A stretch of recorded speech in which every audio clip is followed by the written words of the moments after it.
进。李姐，天龙集团和陈胜龙个人资料都在这儿。我之前听说这个陈胜龙做得很大，但没想到已经做到了东平纳税第2名，开发区纳税第1名。去年呢，他还当选了开发区的政协委员。这个陈胜龙简直就是底层逆袭的传奇。据说他初中没毕业就去打工了，像什么酒吧服务员、保安什么的都干过。他是怎么就做到现在的位置呢？这块倒是个空白，我问了好几个做生意的朋友，他们都不知道，只知道现在他们主要做房地产和城市改造。咱们东平比较有名的几个楼盘项目，像天龙望月、大都望月，都是他们的代表作。其中最新的这个大都西山，无论是地理位置还是楼盘品质，那可以说是有钱都不一定能买到的。可您送这么大的房子，是不是有点太贵重了？一点都不重啊！子健是人才，因为他的到来，我们天龙集团现在越来越好，一年一个台阶。我是觉得3栋房都不够。这就是一个降价处理的尾盘，谁买都是这个价格。对了，我去税务查天龙集团资料的时候，听说乔主任也去查了。老乔查过天龙集团？是的。什么时候？算时间的话，应该是乔主任出事前不久。嫂子，之前是您把机会给了我们，那正需要我们出力的时候，我们怎么能就这样就撤了呢？你们能这么想，我真的很感激。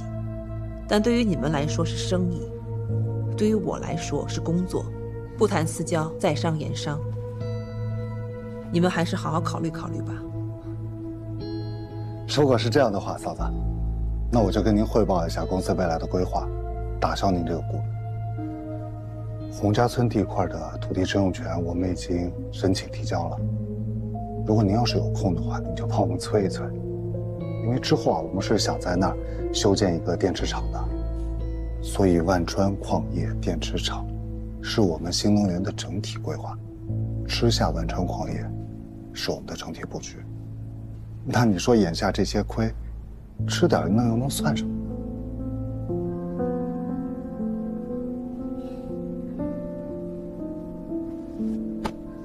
既然这样，那我表个态，你们的新能源项目，我一定全力支持。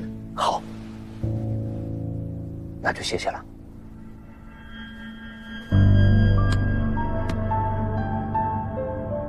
陈胜龙有没有求你办过事？你这万海案一办就是3年，我的区里面一堆烂摊子，人家陈胜龙好不容易答应来我们开发区投资，要说有事儿，那也是我求他办事儿。现在是哪家公司在聊？天龙集团。陈胜龙要做新能源，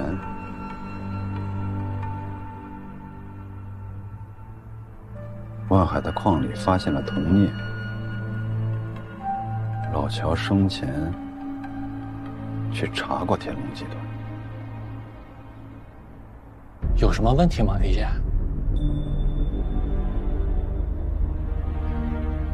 指导小组以前就说过，万海案有问题。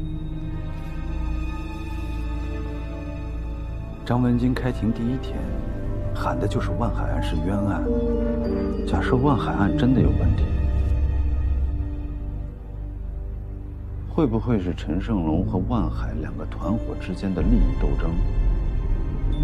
陈胜龙利用司法手段把对手彻底扳倒了。这可不能随便假设啊，李姐。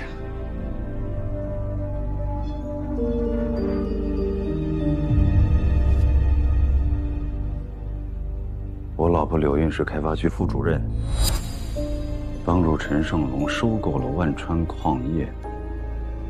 万海案又是我主抓的。设这个逻辑成立了，我像不像是天龙集团的保护伞？像。像吗？陈正龙，哟，陈正龙，王主任，什么事儿电话里不能说，非得来一趟。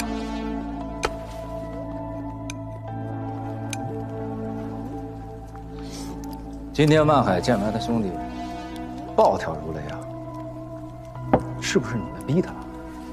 然后他问我，怎么申诉？你知道这意味着什么吗？我告诉你，如果真的有那一天，你们谁都别想活。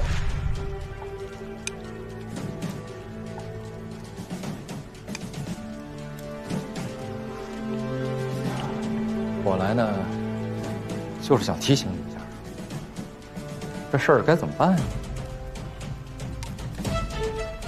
琢磨琢磨。哎，琢磨琢磨。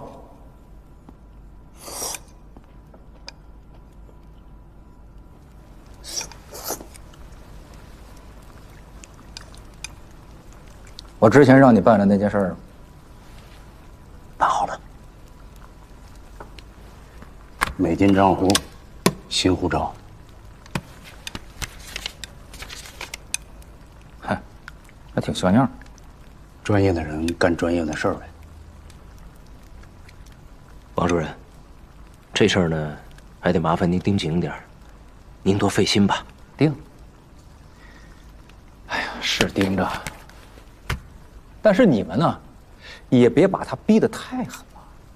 就那矿糟蹋成什么样了，还觉得不够啊？差不多就行了。别以为什么事儿我们都能替你铲平。当年那事儿能办成，那也是靠上面那位。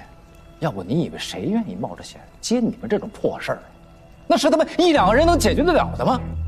陈胜龙，我问你，现在上头那位还罩着你吗？啊？所以啊，搞清楚，没完没了的，见好就收吧。出了事儿，谁都跑不了。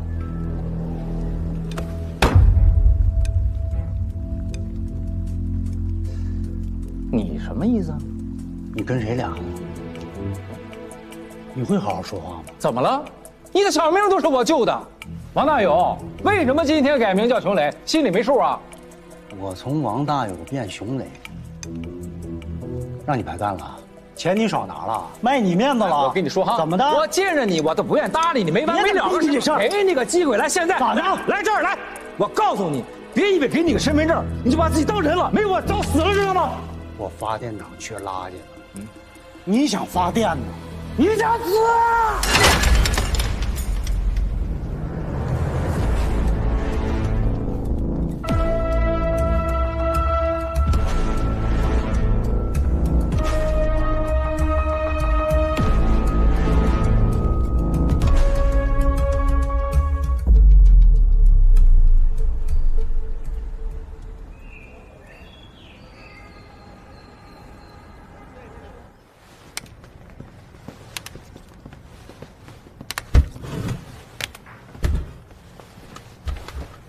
各位看一下啊，今天是我们专案组成立以来第一次实施抓捕。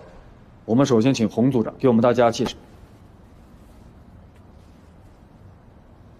那我先向各位介绍一下基本情况。经过这几天我跟几位同事的摸排，我们发现目标人物基本的行动还是很规律的，尤其是工作日，他会在每天早上7点10分到7点15分这个区间。会出门送孩子上学，他们家到学校大概需要20分钟时间。由于学校门口不让停车，他通常会把车辆停在学校斜对面的马路边上，然后走路送孩子上学。大概5分钟之后会返回车辆，然后开车去单位。那接下来我向大家宣布一下，由洪组长和法警队胡志南队长共同制定的抓捕方案。首先，我和小张去目标人物家的地下车库进行蹲守。只要目标人物一离开，我们会立刻上楼。咱们法警队胡志安队长会带一队人，会在学校门口进行布控，择机实施抓捕。现场由我指挥，我对讲机是1号，那劳烦各位调到11平。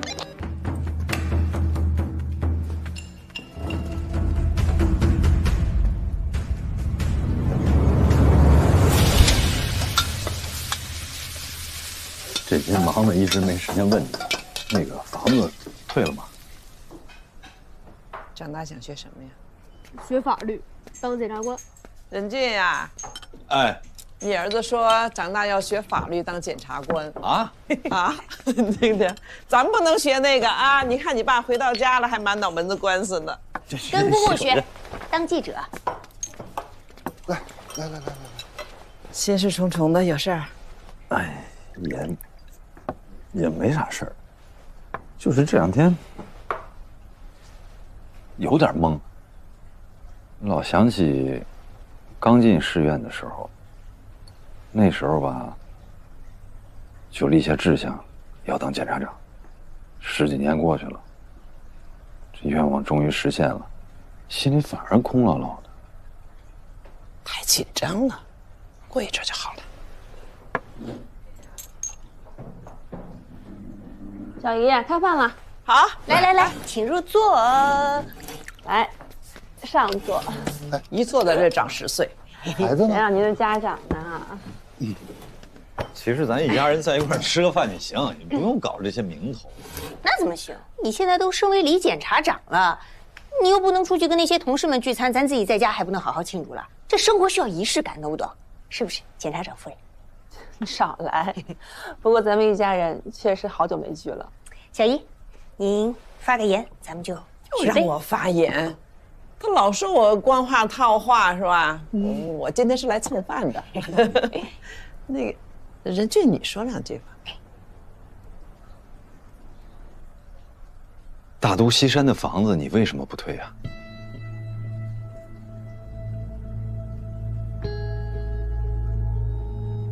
李仁俊，你啥意思啊你没完了是吧？我不是跟你说过吗？咱又不是没给钱，你怕什么呀？你们开发区主管着天龙集团，我又刚刚升职，就不能用这么低的折扣拿人家房子？你才转正几天呀，你就跟我耍官腔是吧？子健，你说这个价格是单独给我的吗？当然不是啊，嫂子。安书记，哥，这就是一个降价处理的尾盘，谁买都是这个价格。你听见了没有？别人买也是一样的，凭什么不能是我？别人都能买，就咱们不能买，凭什么呀？任俊说的对，谁都可以买，你不能买。小姨，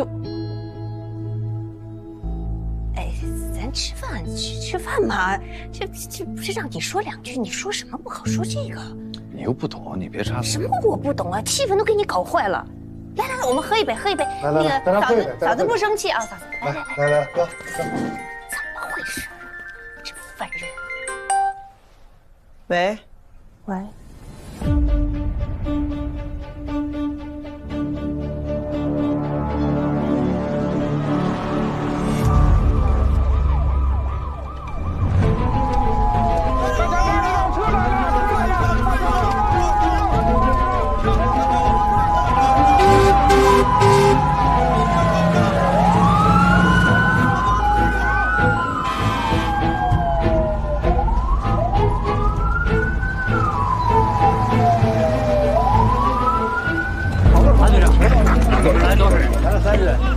矿井里面什么情况？现在是灌楼掉下去，里面有多少人？现在了解情况是15人。你们救护车来了多少？目前来了5辆，不够，再这样，毛子继续。黄长呢？黄长现在正在帮着处理，请帮我跑。哎，绳索人顺着绳索能下去，绳索也下不去。怎么回事？这个矿，你已经疯了吗？偷着死。哎，王书记来了。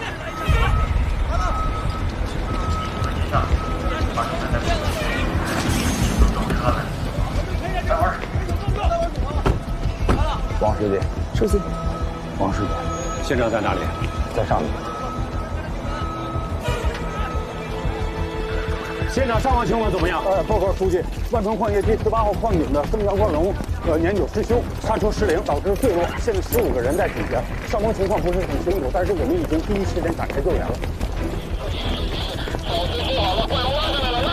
哦，明白。找事已经说好了，冠龙已经拉上来了。那矿井呢？有没有安全风险？我们已经查过了，除了生姜冠龙，其他地方都安全。法定代表人呢？法定代表人正在寻找，赶紧找到猪，好，马上控制起来。好的，要不惜一切代价把人救出来。疏散出快速救援通道。小心点。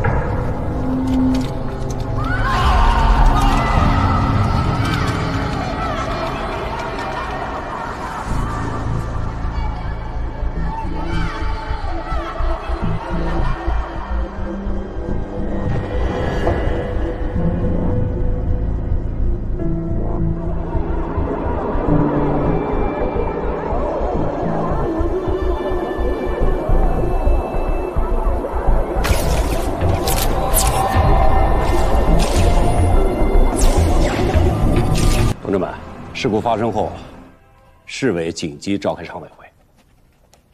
今天把大家召集来，就是要传达常委会的精神，对下一步的工作做出安排。刘运同志，你介绍一下目前的伤亡情况。7名受伤矿工已经脱离危险，6名重伤矿工仍在抢救，有2名矿工在救出时已失去生命体征。事故处置。 核心是伤病员，后期医疗工作这一块，刘运同志，你一定要盯好。好。燕武同志，事故原因确定了吗？根据调查，初步判断是这个矿井的升降灌笼牵引系统出现老化，存在安全隐患，导致载人升降梯从小到大，你都没伤我，你当着他的面伤我。 你是在扇你自己的脸吗？听好了，从现在开始，什么都不能碰，矿不能碰，第一个不能碰，一切由我来决定，知道吗？老师，我特想问问你，我要是没这么一出，是不是我们干完所有的活儿，您就一脚把我给踢开了？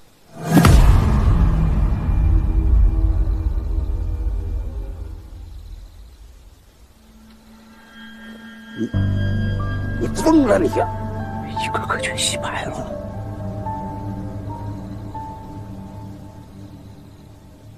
就我们黑人，给你们干黑活。老师，是不是在你心里面，我一直就是一个洗煤的呀？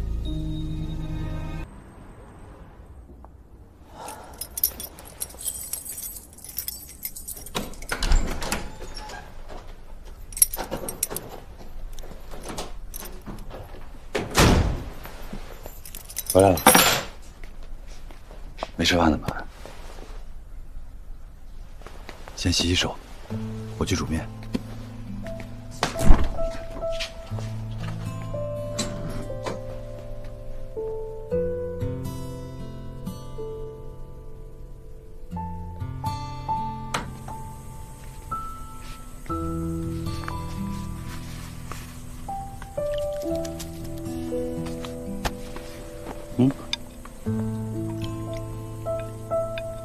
好了，沙发上等着，有就好啊。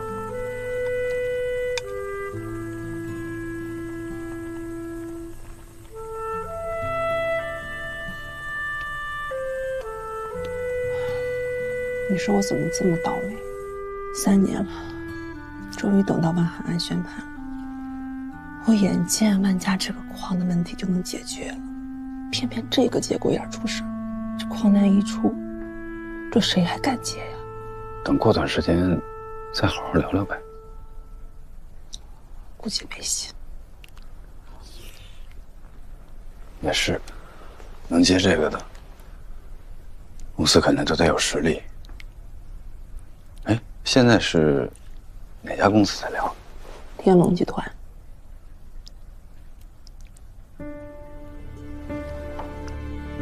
天龙集团，就是子健他们老板，你也见过呀。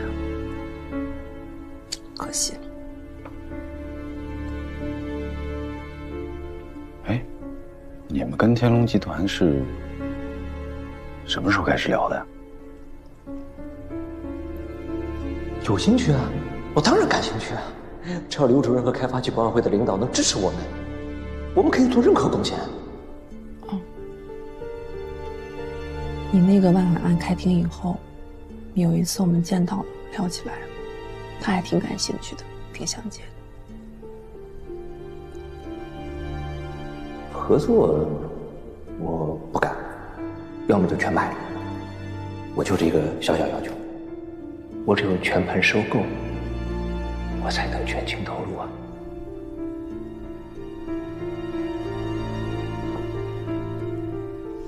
你怎么了？你这个面挺好吃的，可我真有点吃不下。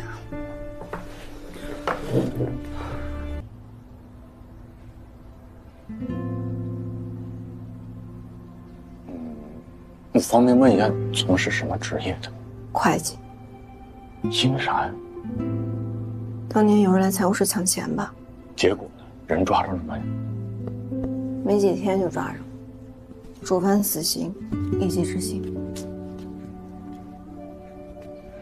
我爸走的时候，我还小，那年我12岁。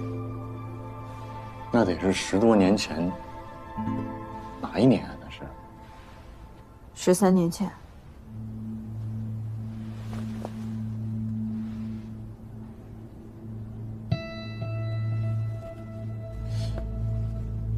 小杨，我方便问一下，说你爸那个时候生前是在哪个单位财务室？万川矿业，就是万海的那个矿。明白了，你爸是13年前万川矿业131枪击案被跳弹击伤，最后不幸逝世的那个杨会计。对。所以老乔到你家是来看你爸来了。还是他来问这个案，这个案子是铁案呐。乔振兴主任在这儿，他还跟你说啥了？那天，他就上了一炷香。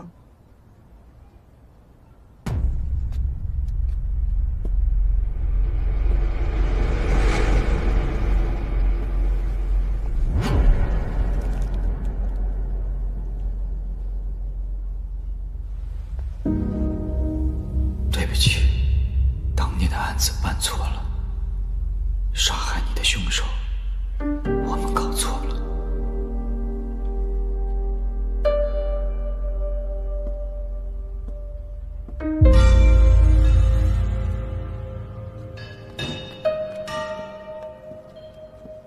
乔主任，乔主任，你把话说全了。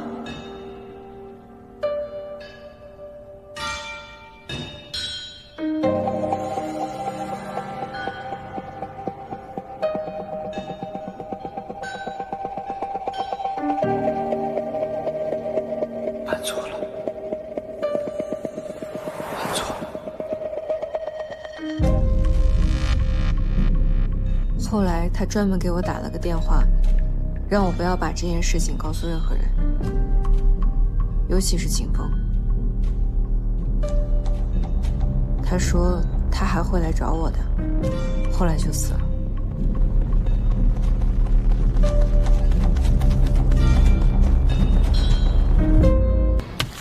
行了，谢谢四姐。你点一下，来，这里还需要您先走。老杨，晚上喝点，我请。哟，我今天可不行啊！今天这矿工下矿下的晚，这会儿还得洗澡呢，我等着忙发工资呢。那等会儿你不就完了吗？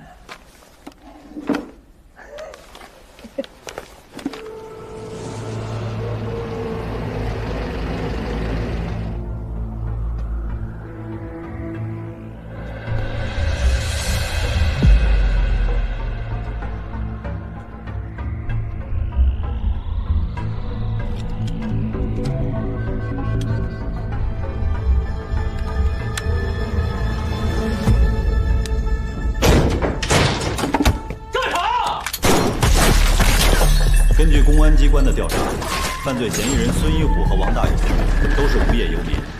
13年前的1月31日晚，孙一虎伙同王大勇到万川矿业财务室进行抢劫，当场造成2人死亡，1人重伤，后因抢救无效死亡。本院认为，上述犯罪事实清楚，证据确凿，被告人供认不讳，其罪行严重危害社会治安，破坏社会秩序，判处孙一虎死刑，剥夺政治权利终身。孙一虎，你还有什么遗言吗？签字。已对犯罪嫌疑人验明正身。带走。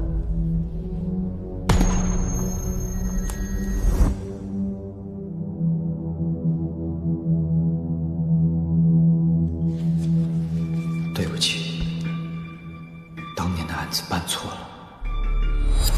孙一虎可能不是主犯。姓龚，他咋不姓母啊？自己的爹妈都不认，你去问他是不是姓孙。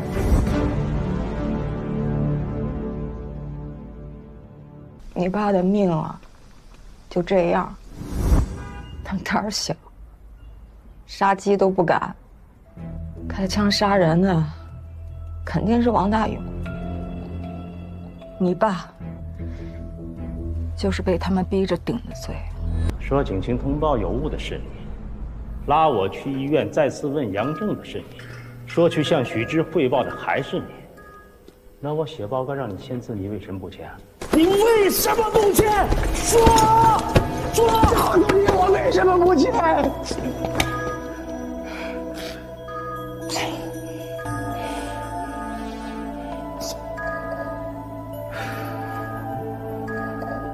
我告诉你，我告诉你，杨正死了，我不相信，我就到医院去看他。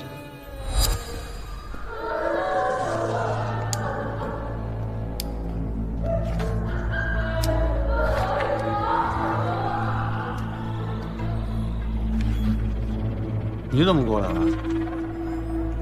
啊，对，许知跟我说了，说杨正证词有病，情感慢感都能问问情况。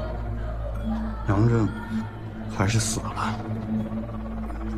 还错。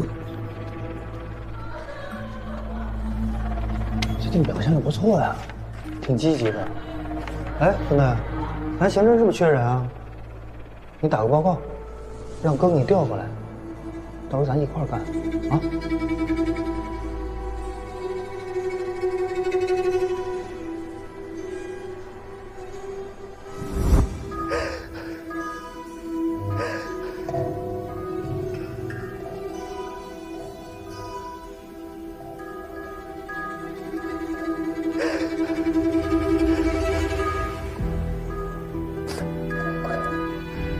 跟你们说实话，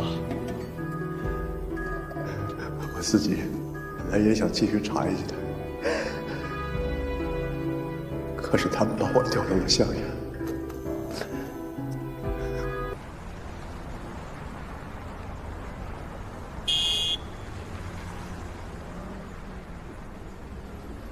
李仁俊，咱民主一点，能不能听听其他人的声音？哪怕只有1%的可能，他万一就是了呢？这后果责任你负吗？啊，你能承担得起吗？你给我讲后果！哎，你告诉我131案是个什么案子？是个震惊全市乃至全省全国的大案要案。哎，咱们除了考虑法律效果之外，是不是也要考虑一下社会效果跟政治效果呀？老百姓怎么期待这个最后办案的结果呢？还有，蓝检把这个案子交给咱们3个人，为什么？组织和领导对我们有什么期待？枪案必破，从快从重，明白吗？现代司法最讲究的什么现代？证据这有啊？怎么没有？什么证据？谁说没有？没有，这没有必要。正儿楼道的承认你们在这吵吵，不像话！这是检察院，又不是菜市场。我过来宣布一下领导的意思啊。由李仁俊同志担任这个案子的主办检察官。我还是那句话啊，你们呐，心里头有点数，啊，大局为重。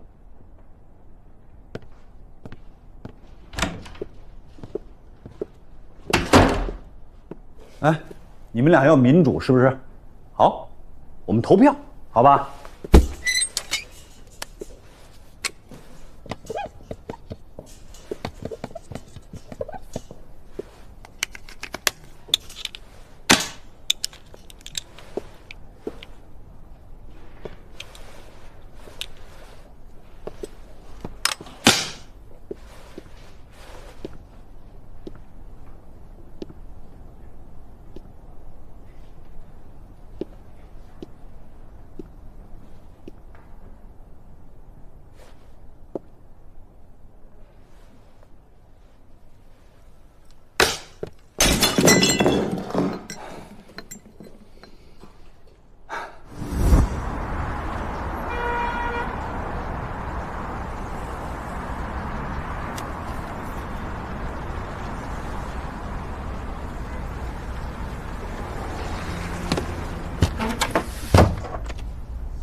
告诉你那个朋友，对这种问题一定要摆正姿态，还是要客观地面对案件。不管是目前正在办的案子，还是以前办过的案子，该汇报的就要汇报，该推翻的就要推翻。司法的公平正义，永远是第一位。记住了，洪亮，比起一个错案带来的长久的社会影响和法律影响，个人犯错的责任其实是微不足道的。你在东平的假期进展的如何？非常充实，收获颇丰。行，挂了吧。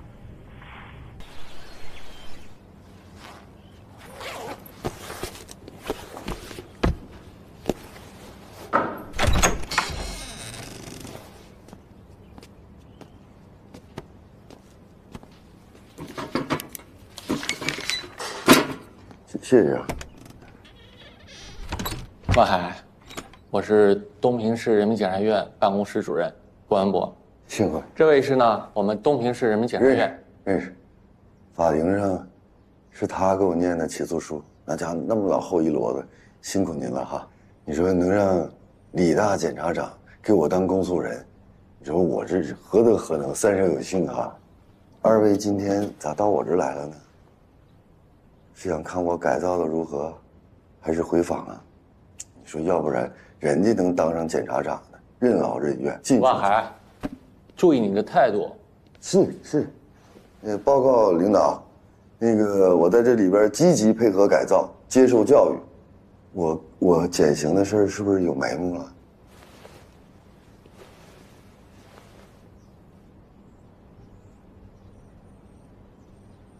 万海黑社会性质组织案，我个人认为办得不彻底。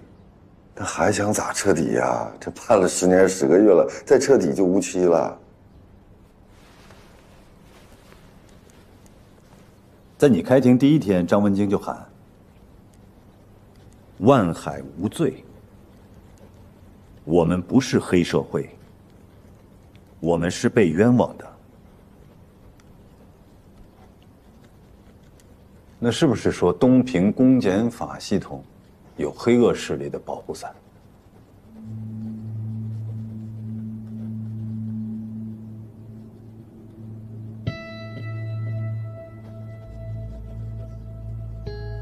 ？2年，2年你都没有认罪，可乔振兴被撤下来之后，你就认了，为什么？你是怎么看待谢鸿飞还有乔振兴这2位检察官的？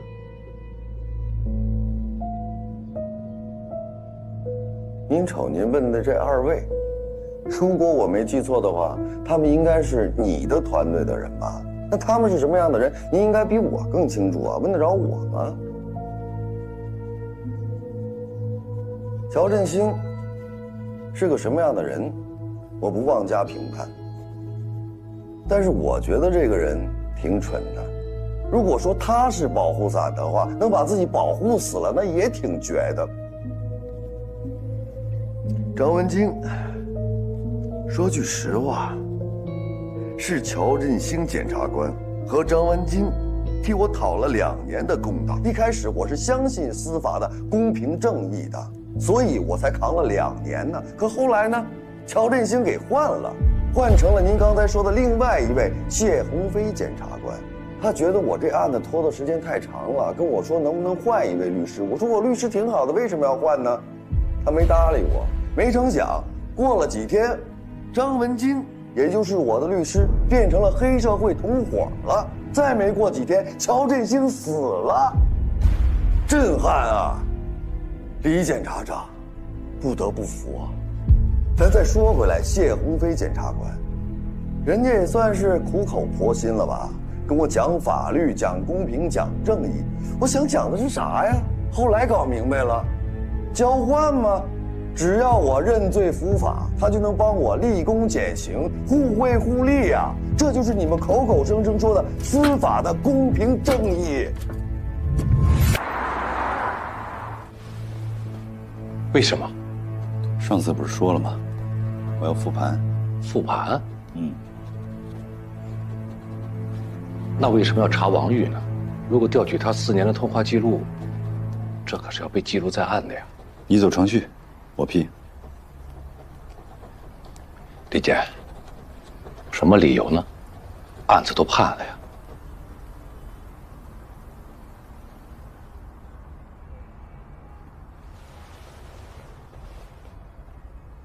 我要抗诉。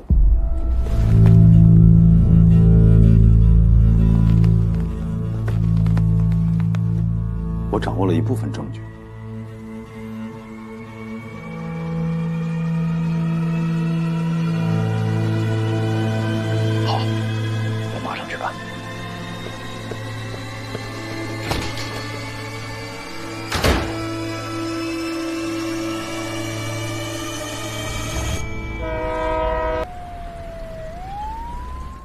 子健，你看看这个啊，这些都是你的电话号码呀。这明眼人一看就明白，3年前你就开始跟王玉来往了。这可是万海案发之前呢，怎么办？明天一上班，我就要把这份东西交给李仁俊。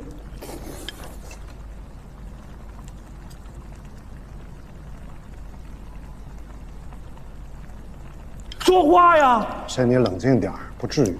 我现在很冷静。李仁俊为什么要让我查这份电话记录？他查出来之后，一定能查出王玉，查出王玉就能查出你们天龙集团，查到你们天龙集团就能查到我谢鸿飞。你们俩天天都不动脑子，跟那吃，你们以为案子办完了就结束了吗？幼稚！你还是做律师的，真他娘的幼稚！老谢，你有收过王玉的钱吗？这好像我收王玉的钱干嘛呢？是你们要扳倒万海的，又不是他。所以啊，到底是谁要告万海？是王玉。如果出了问题，也是找他，查不到你，查不到我的。再说了，老谢，案子查到现在，有谁敢说万海不是黑社会啊？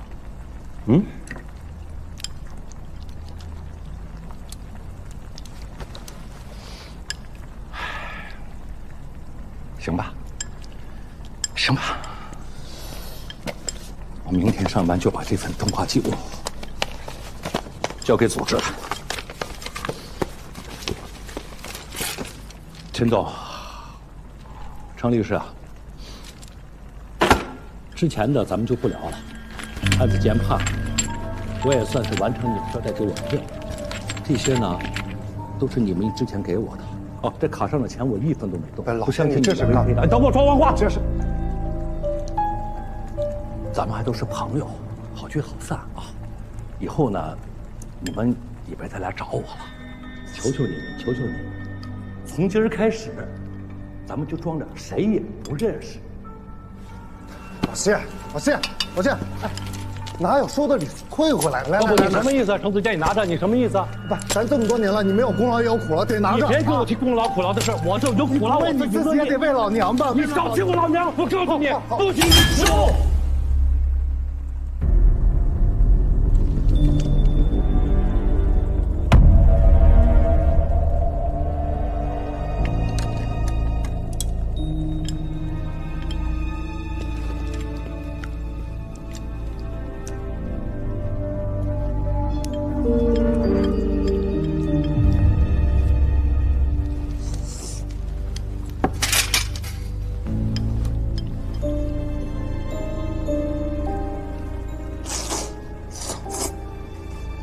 老谢，你这种遇事就躲的习惯不好啊，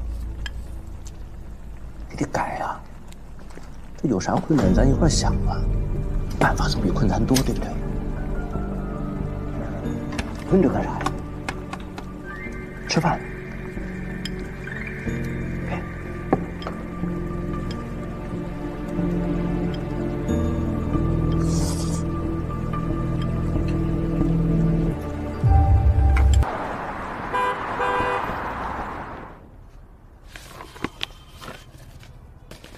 你真要抗诉吗？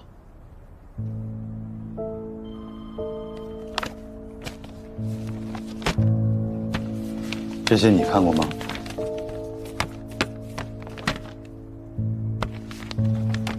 你觉得有问题吗？李姐，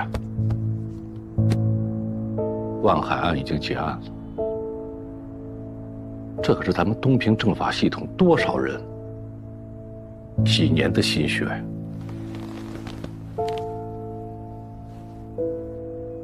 我当然知道。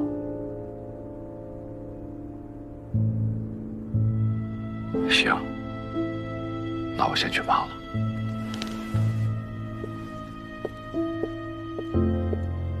老谢，你知道我为什么让你去办这事儿？我希望你还是那个我信任的人。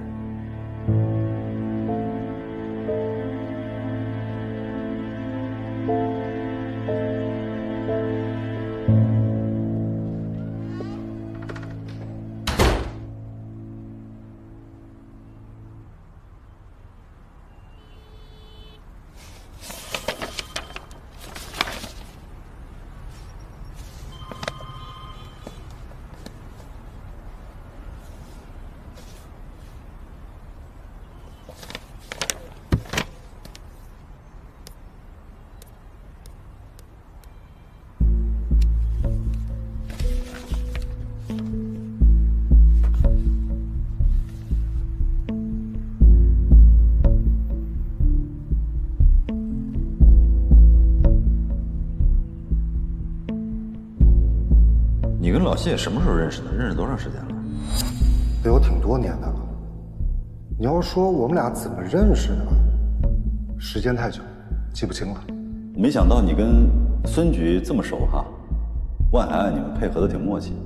我跟孙局配合的挺好，这么多年了，互相都非常信任。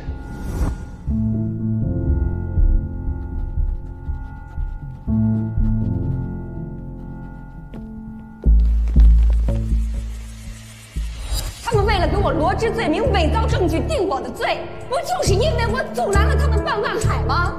你指的他们是谁？东平市公安，东平市检察院。那你给了张文京什么好处？钱呢？给了多少钱？几次？哪几次？每次分别给了多少钱？如果你可以对涉案的所有细节重新梳理，自然会找到证据。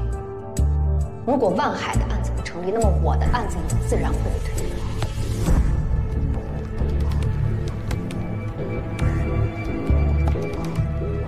王玉举报万海根儿上是为什么？不就是因为万海侵占了他这个集散中心吗？啊，那侵占当时他怎么不说呢？他不但没跑，他完了还给人家万海跑那儿打工去了。伤害案完了，该抓的该判的，半年了他才拿这个事儿说事儿，也是他在等什么呢？如果说王玉有问题，那就证明万海案整个这个案子能做不实诚，你自己心里有点数。可后来呢，乔振兴给换了，换成了您刚才说的另外一位谢鸿飞检察官。他觉得我这案子拖的时间太长了，跟我说能不能换一位律师。我说我律师挺好的，为什么要换呢？没成想过了几天，张文京变成了黑社会同伙了。我觉得张文京有问题，于是就让孙局去查了查，果然还真有问题。咱再说回来，谢鸿飞检察官，只要我认罪伏法，他就能帮我立功减刑，互惠互利呀。洪亮，老乔的死，起码在你心里是有疑点的，是不是？说话呀！所以呀，那天你和郑亚萍大晚上去我们家给我做工作，说省里会派车拉老乔去做2次尸检，可结果呢？现在呢？现在这地底下埋的是不是老乔，我都不知道。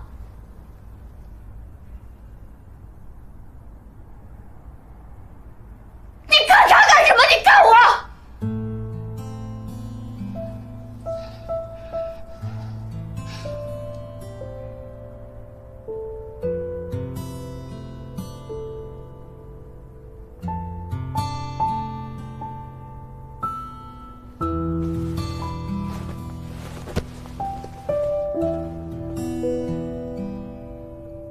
那天，我带着我们家孩子去永清河给老乔烧纸，我发现山也青了，树也绿了，冰也化了，雪也没了。可谁还记得我们家老乔是在永清河里边捞出来的？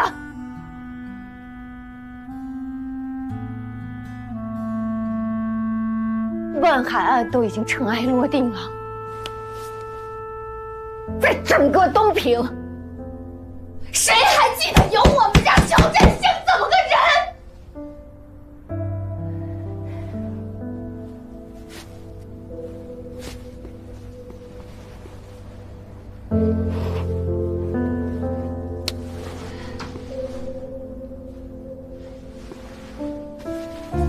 你要说没人记得，哎，他还有影响，就是他们认为我们2个就是贪官的家属，我们就得背着骂名躲躲藏藏一辈子。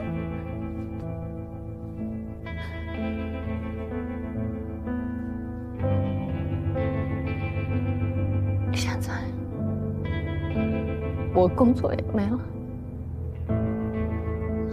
孩子连学都上不了，我就想着，我来省里，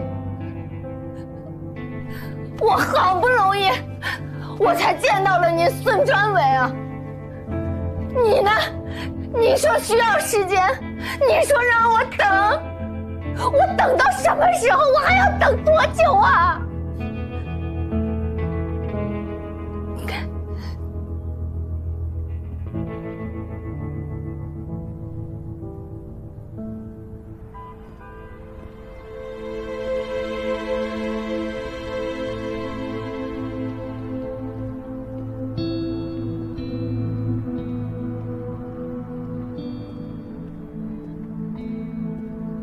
洪亮，经纲组研究，准备调曹野来接替你的位置。这个小曹你是知道的，业务能力很强，有担当，就是脾气有些急。移交工作的时候，你一定要多些耐心。另外，你得劝劝张怀恩，他也想调职去1部。大家都不喜欢在11部干，看看你带的好头。忙什么呀？安抚安抚他。曹嘛，我手拿把掐，分分钟安抚到位。什么小曹？小张张怀恩，小曹是要移交工作，小张是要劝他留下来，安抚他留下来。对。回头移交工作的时候，把这个材料交给小曹。哦。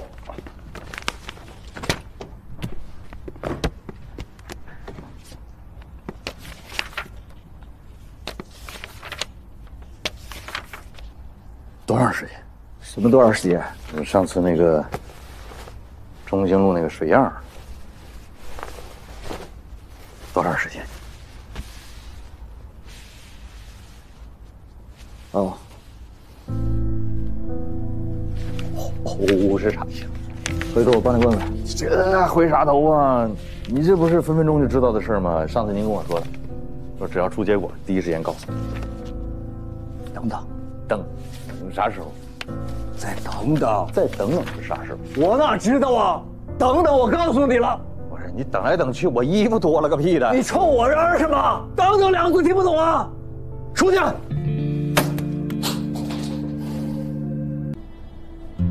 我最近就发现啊，就是我们单位有一些这个极个别的领导同志，在快这个问题上做的不是那么的到位，有点磨磨唧唧，甚至说耽误工作。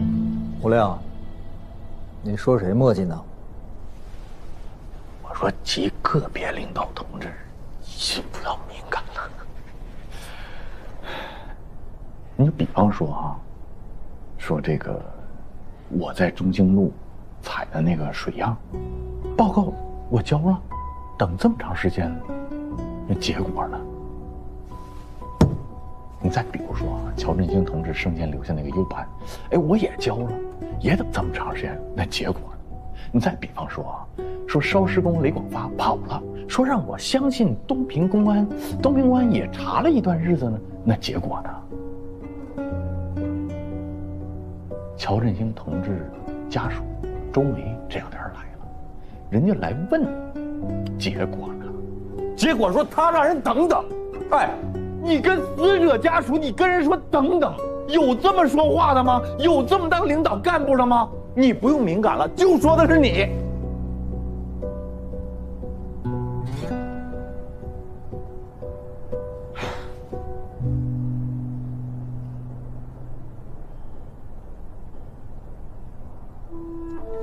胡亮同志，刚才一连串的发问很尖锐，也很真实。你刚才提到了水样是吧？好，水样在这儿。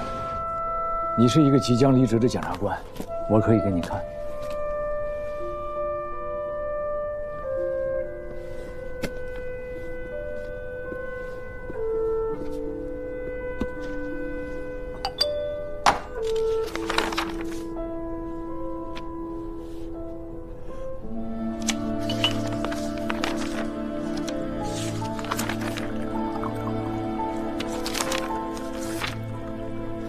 张姐，东平那份呢？在东平市公安局啊。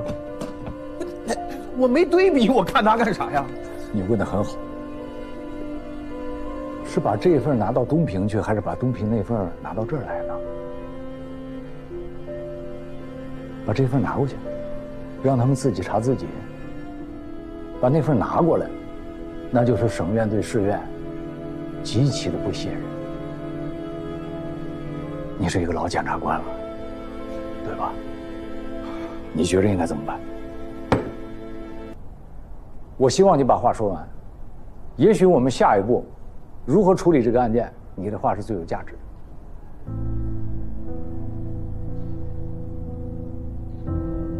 好，张姐，那接下来我说这些话呢，如果您不打断，我就自动默认您同意了。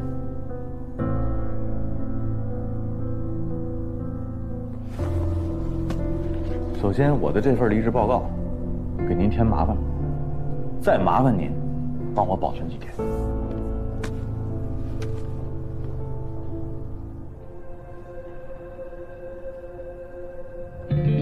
第二，孙专委，请你给我提供一份打好包的半年之内的乔振兴同志生前的银行流水和通话记录，明天早上之前必须给到我。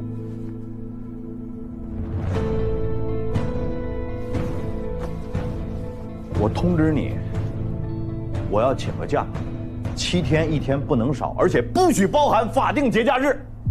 你要去哪儿？不要问我到哪里去，也不要管我，管好你自己。麻烦你亲自给周梅同志打个电话。你不管老乔，将来咱怎么给人定性，咱不能让人家属寒了心。你跟人说等等算怎么回事？你就跟人说老乔的事情，我们没放弃，说出来这话能死啊！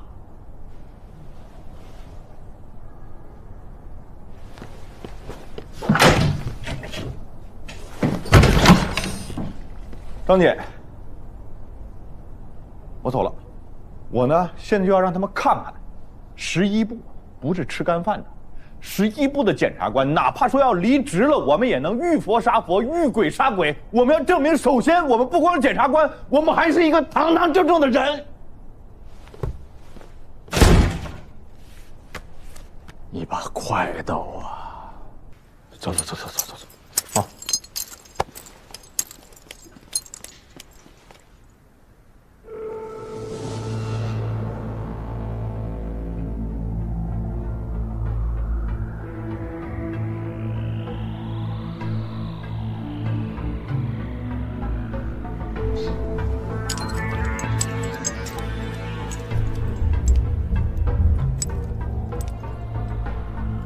咋了？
我真的活不下去了，因为我是万海黑社会性质组织的保护伞。我承认，我收过万海的钱，答应帮他们洗脱罪名。我对不起党，我对不起国家对我的培养。我走到今天，都是我自己的问题，都是我犯下的错。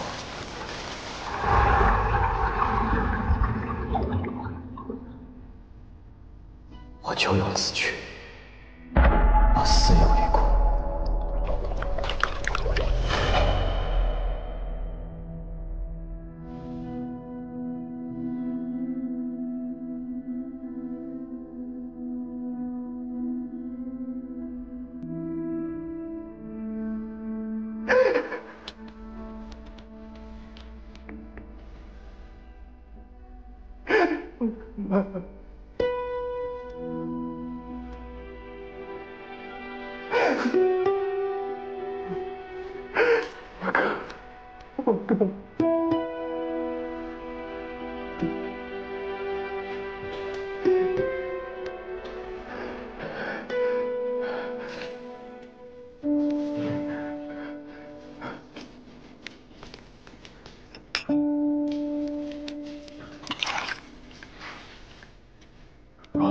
如果这水跟我哥肺里的是一样的，是不是说明他们证据作假？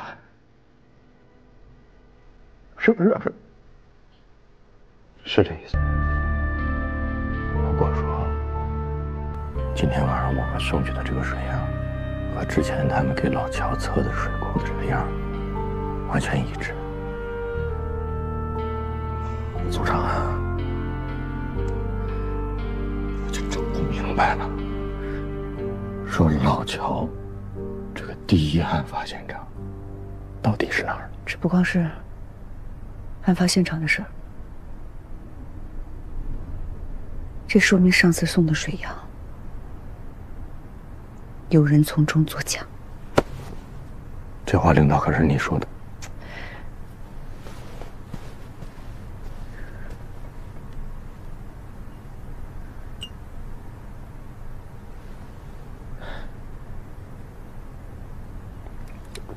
洪亮，我认为有必要对乔振兴的尸体进行2次尸检。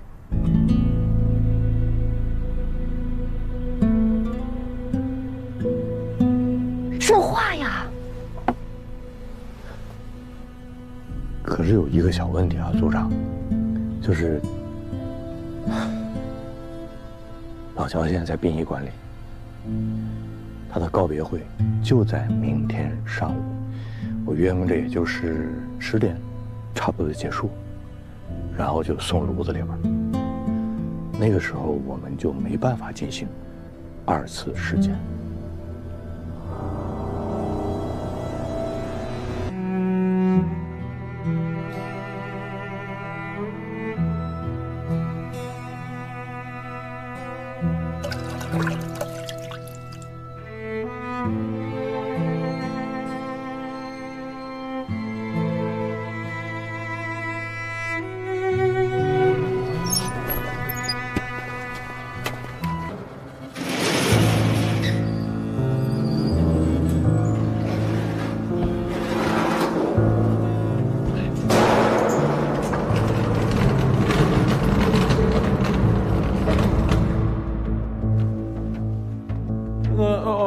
还有2双火化的 A56、A62，哦，对吧？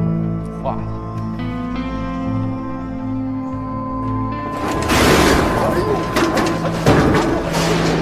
你推那车推不明白，对不起，师傅，推那个就别毛毛躁躁的了。慢点，慢点。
林杰爱，实在是对不起。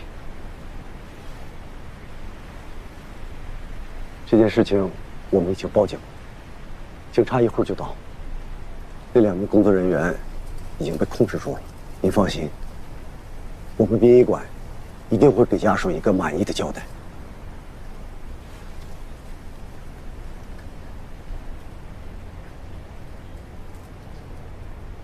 这是老乔吗？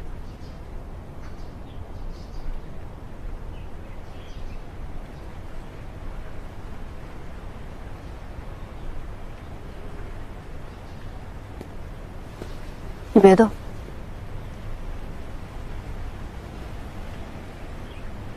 周梅，我送你跟孩子回去吧。不必了，李姐。不让我们开追悼会，也就算了。现在连见老乔最后一面的机会都不给啊！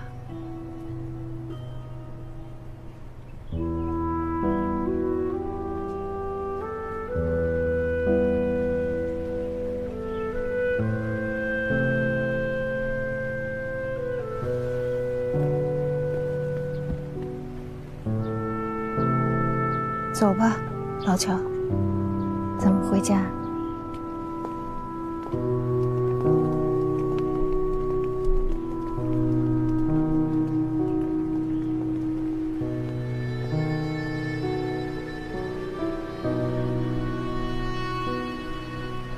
我错了，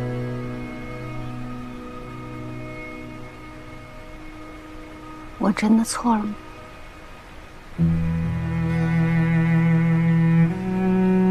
如果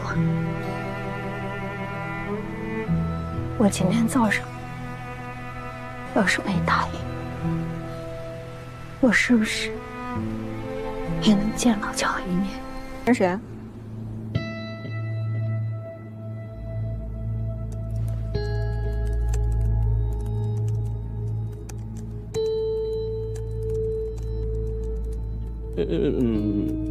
星子，我一兄弟。找你什么事儿？给你送的什么？是不是钱？他给打牌欠我钱，他说这凑齐了，这给我来还上。先给你2万，帮我捎个人。赶紧回去上班，时间来不及了。放心，保准烧成灰。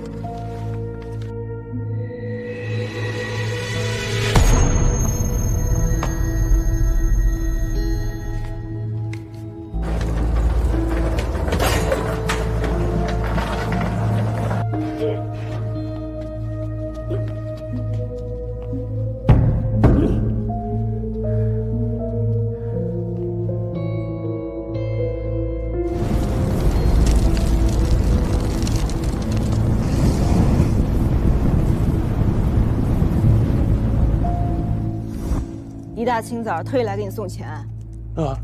我们这帮人就是口碑很重要。你有钱之后，你第一时间给人拿回去。你要么你这东西也没有挑日子还呢，是吧？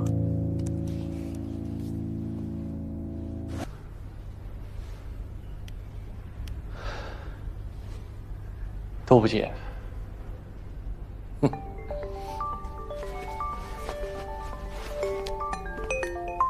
喂，李姐。到了吗？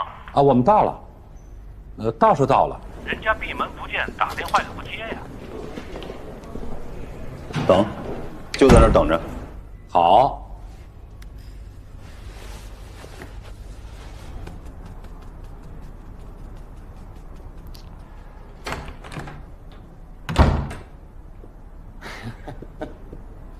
没打招呼就来了，有事啊？啊，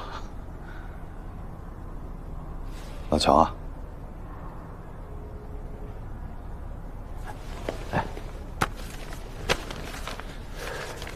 其实这个事儿搞得我也是非常的被动，我这电话都攥在手里了，可是后来想了想，还是过来一下，当面给你瞧瞧。分局那边啊，把相关人员啊全都问了一遍，得出来的结论呢，是这个火化工雷广发操作失误，这个尸体啊误烧。老许，你别跟我说这个，这上面每个字我都认识，我就想问问你，你信吗？哎，你说这火葬场每年误烧几个人，他怎么就能轮到乔振兴呢？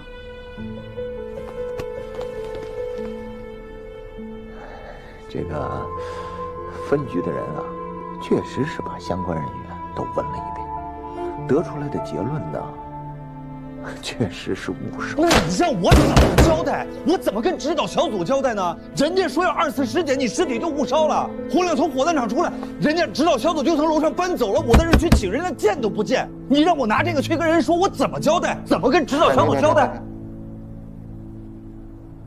他们什么意思？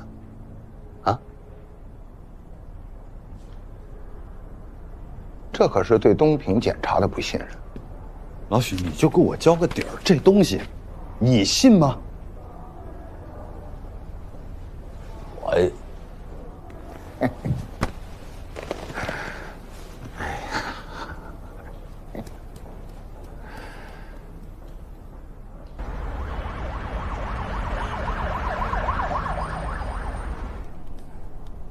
得多不信任你们，人家才搬走的。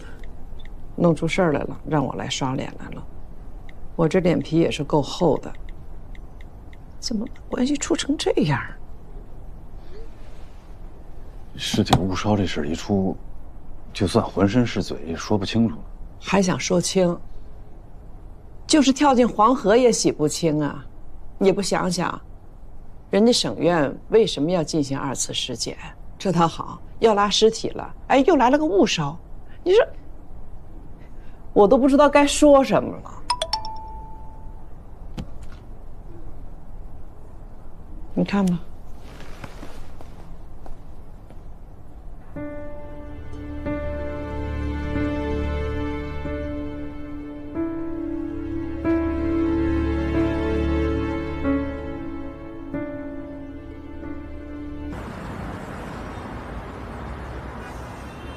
你解释解释，李姐。我也是刚拿到这个结果，我就马上让公安司法鉴定中心给看看，现在还没给答复。谢主任，你们当时跟我说的时候是怎么说的？公安递过来的证据确实充分，没有任何问题。咱们办了2年多的案子，怎么指导小组一来处处都有毛病？咱们案子就是这么办的？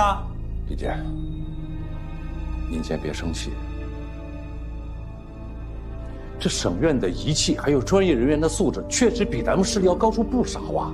你这个时候想起专业人员素质来了？哎，当初你们审查卷宗的时候是怎么做的？签个字看一遍，这事儿就算完了？咱们签个字是要负责任的，谢主任。李姐，您也说的对。其实呢，张文京几个无关紧要的签名有出入，它证明不了什么。最关键的是集散中心的转让合同。省院技术中心已经下来鉴定，不是伪造，是真的。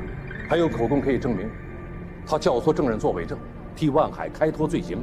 还有王玉等人指证他，这些足以证明张文京他就是万海的左膀右臂呀。真真假假掺和在一起，真的也会被质疑是假的。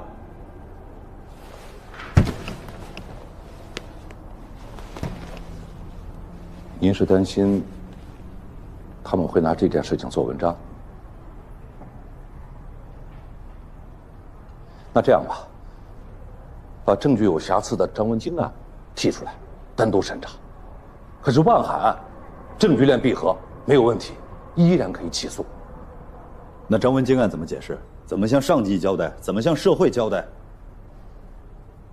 伪造文书，很有可能是万海团伙为了混淆办案人员视线，企图将罪行推脱到张文京一个人身上的一种手段。张文京态度反复，也很可能是内部利益分配不均造成的。老谢，咱们办案子不能只靠可能2个字儿。李姐，我这次一定把工作做在前头，绝不辜负我们东平政法系统2年多来的努力。您放心。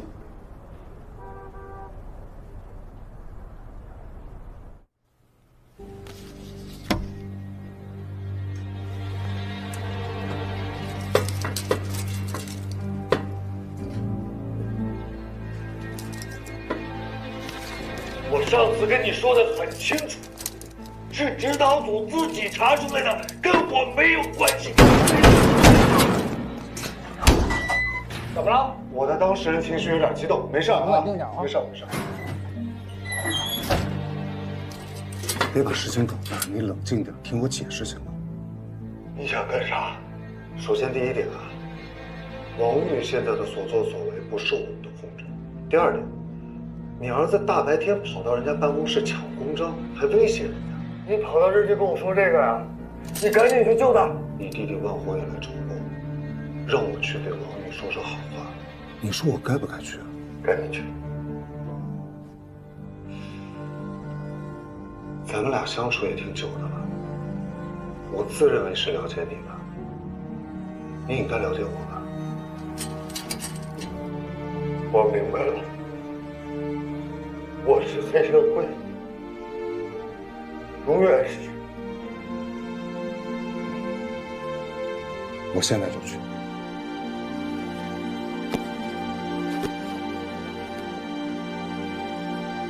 那要是指导小组过来，我他妈永远是黑社会。哎。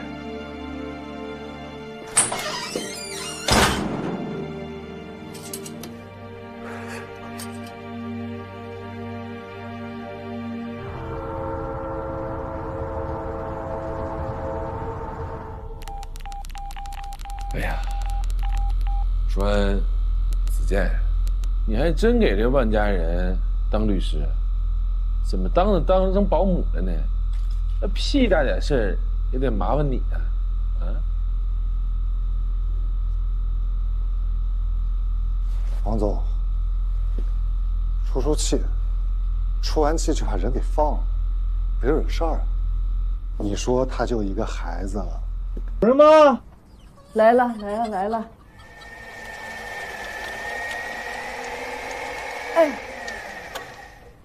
哎，大娘您好。你们是谁呀？啊，我们是谢主任的同事。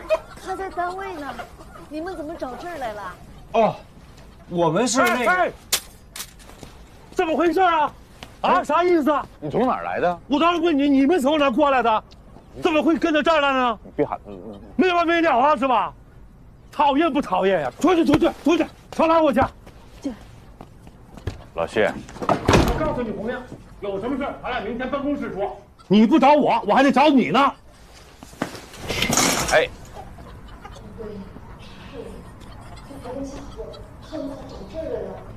别激动啊，没啥事。妈，看孩子怎么疼啊？疼也没事。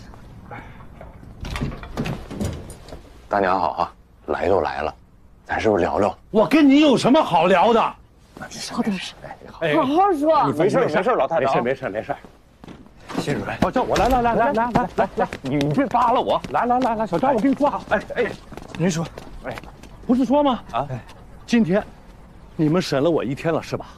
啊，谁给你的权利？洪亮，你个王八犊子，你翅膀硬了是吧？给我上手段了。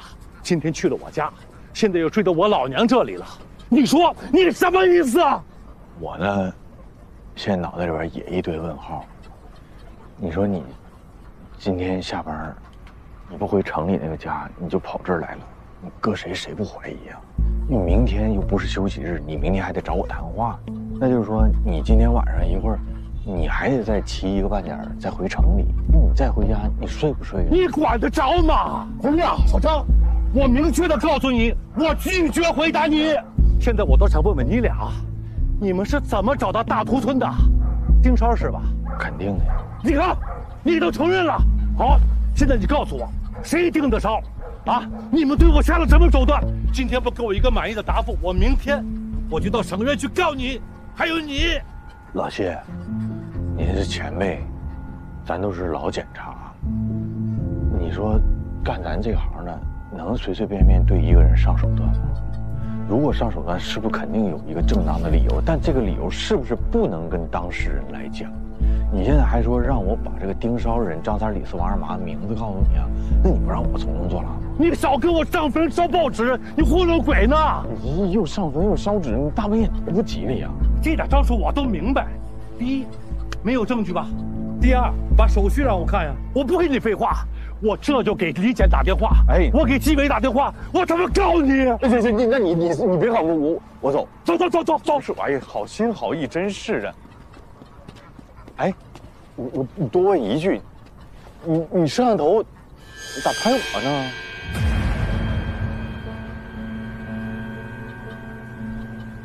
他不应该拍你老娘那个方向吗？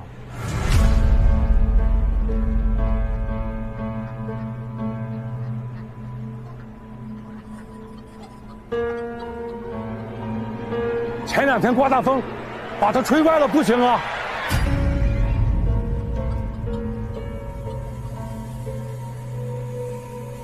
行啊，小张，你腿脚好，你上去给老谢正过来。我正啥呀？嗯，那明显就是冲着这门拍的。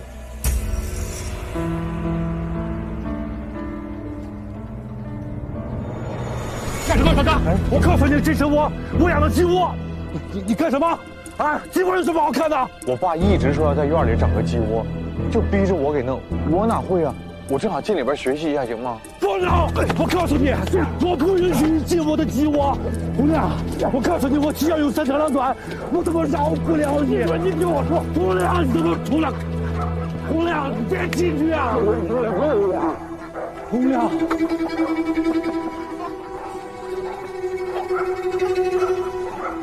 洪亮，鸡窝他妈们有什么看的呀？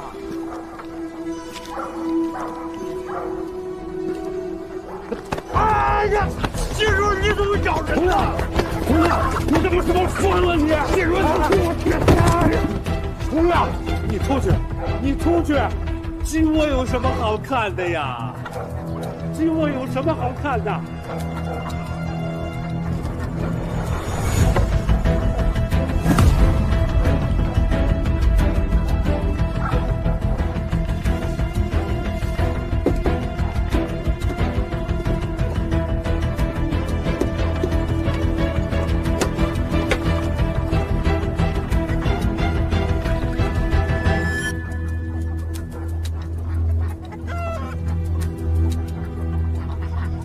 谢鸿飞，我们代表省院第11部对你涉嫌徇私枉法的线索进行初查，请配合。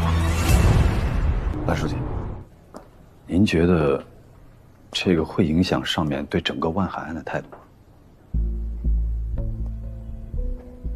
连续2任主办检察官出问题，再加上张文京案，现在很可能是被扩大化的，你说有没有影响？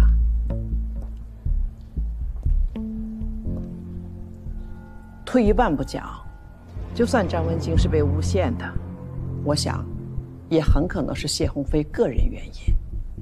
你作为主管领导，有监管不力的责任，但我想不会牵扯到整个万海案的成果。你要对整个案子有信心。那如果有人就是非要揪着这件事情不放，把2个案子合在一起呢？那也要实事求是。相信指导小组肯定会有一个正确的判断。既然到这个份上了，我们马上自查自纠。如果张文京确实是无罪，马上放人，还人家一个清白。接下来你知道该怎么办？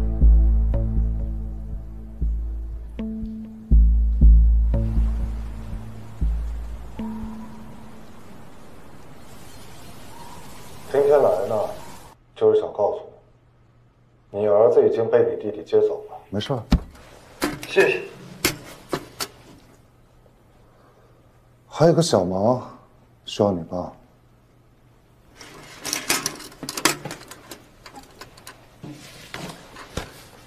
如果指导组再来找你，你就说你为了减轻罪行，把你的一些罪名推给了张文京，诬陷了他。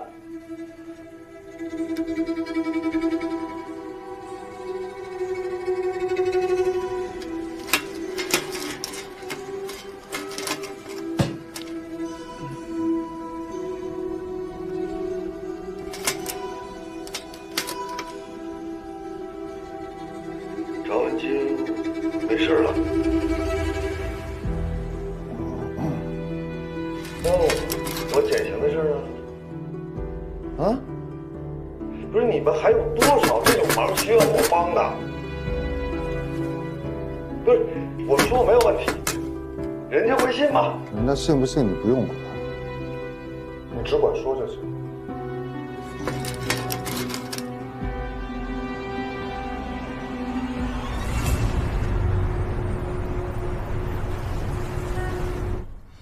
张检，我是郑亚萍。领导好，我是洪亮。啊，你说。我们代表指导小组向您做一次阶段性的工作汇报。目前，张文京案、朴振兴案以及万海案都存在大量的疑点。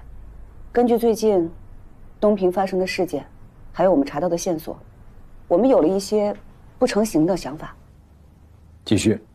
目前我们主要的侦查结果涉及案件的主办人谢鸿飞存在着徇私枉法的嫌疑，指控万海涉黑的证人存在作伪证的嫌疑，同时张文京涉黑存在被扩大化的嫌疑。还有一个情况，我们每次一查到点线索，就会有内部的人跑风漏气。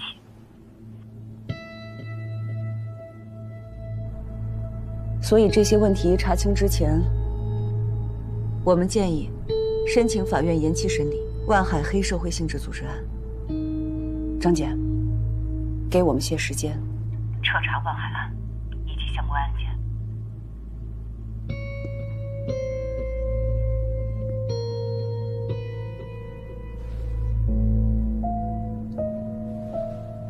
张姐，张姐，东平的情况确实复杂。你们说的这个情况我都知道了，啊，任俊在我这呢，正在汇报工作，你们等我指示。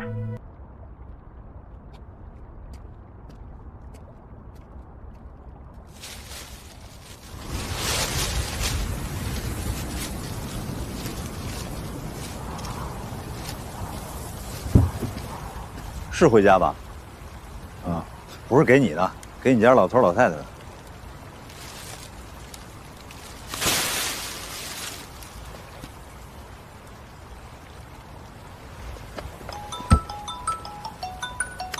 哦，能响啊？我以为把我拉黑了呢。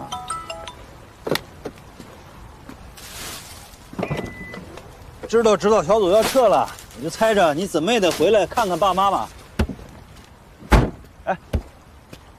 你说，你这刚来的时候，你作为指导小组的副组长，还能上我们家吃饭，这要走了给你打电话就死活都不接，害得我只能在这儿堵你。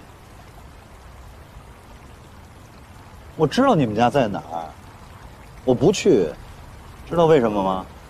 怕你尴尬，主打一个懂事儿，看着没？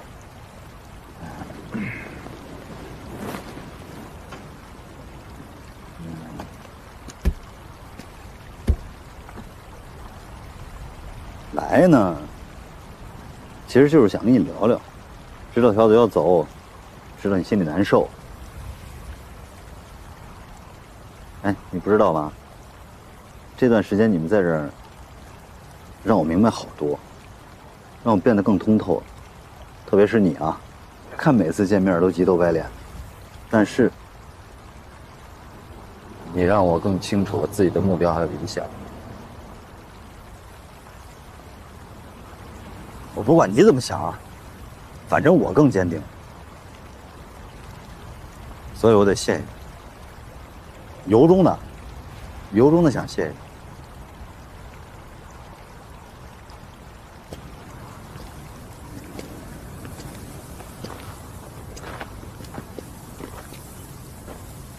前两天打了个电话，跟我老婆，这又说起来，咱们上学时候这个学生会主席竞选的事儿。啊，说乔振兴那一票投给谁了？李仁俊。李仁俊那票投给谁了？也投给李仁俊。这事儿当个笑话说了20年。20年了。哎，你不好奇说当时我那票投给谁了吗？我跟你说说。我不好奇，你那票投给谁对我来说不重要，重要的是我当上了学生会主席，学生会的工作更有起色了，就跟现在一样。你怎么看我，对我来说也不重要。重要的是很快，代理2个字就拿掉了，我就正式成为东平市检察院的检察长，更好地维护公平正义，更好地维护法治统一。这句话不只是检察官的誓词，更是我的理想。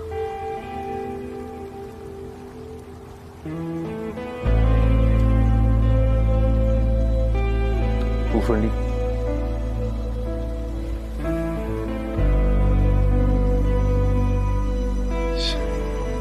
跟你说这些也真没用。一路平安。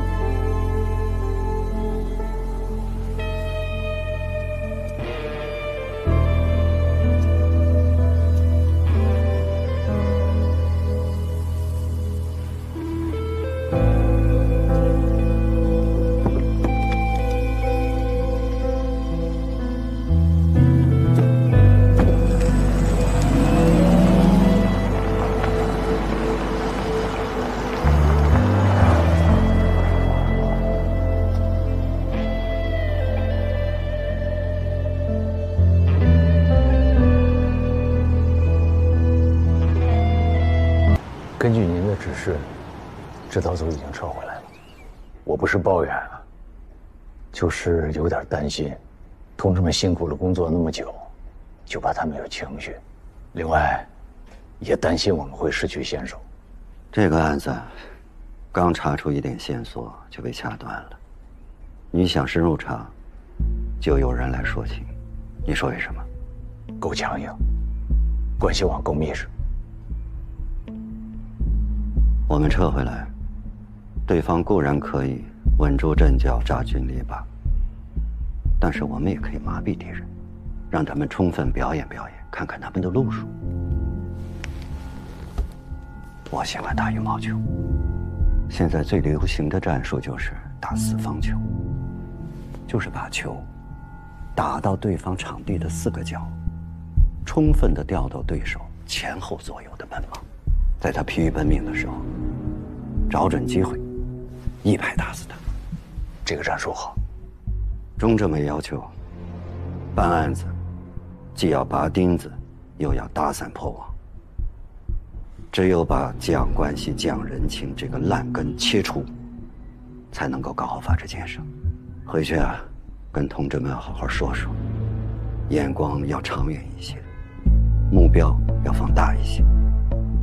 下次打就连锅端。明白。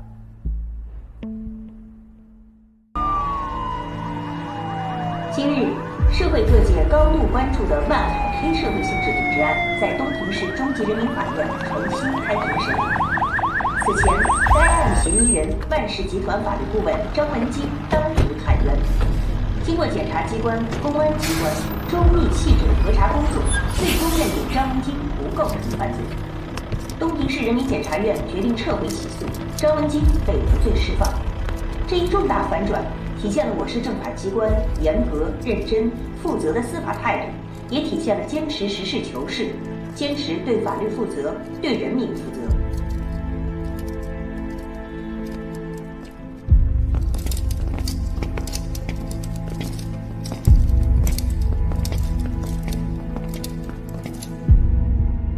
被告人万海犯组织领导黑社会性质组织罪，判处有期徒刑7年；犯强迫交易罪，判处有期徒刑1年7个月；犯寻衅滋事罪，判处有期徒刑9个月；犯敲诈勒索罪，判处有期徒刑2年2个月。数罪并罚，决定合并执行有期徒刑10年10个月。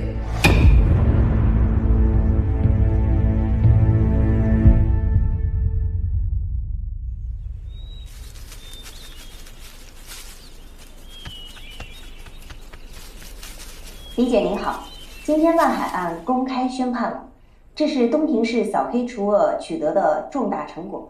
您能跟我们电视机前的观众朋友们分享一下您的工作思路和感想吗？万海案是一件社会影响大、群众关注高、舆论广泛聚焦的黑社会性质组织案。